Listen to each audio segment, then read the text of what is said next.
ஐயா ஏயா இப்படி ஒரு கட்டுக்கதையெல்லாம் கிளப்பி விடுறீங்க?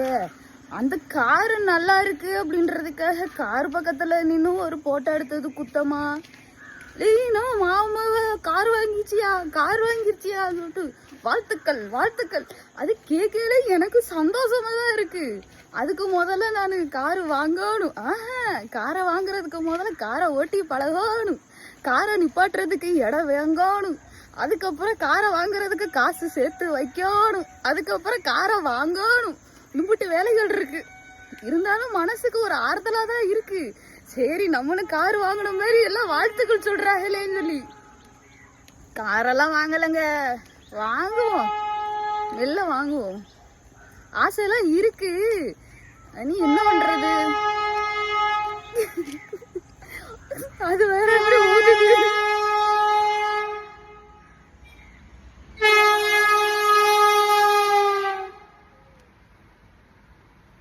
கார் வாங்கணும்னு ஆசை நிறைய இருக்கு எனக்கு.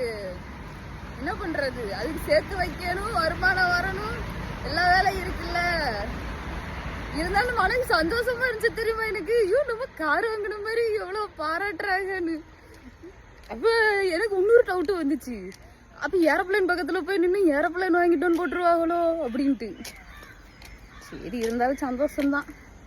சரி நான் இப்ப வேலைக்கு போயிட்டாரு. இதே சந்தோஷத்தோட டாட்டா பை பை.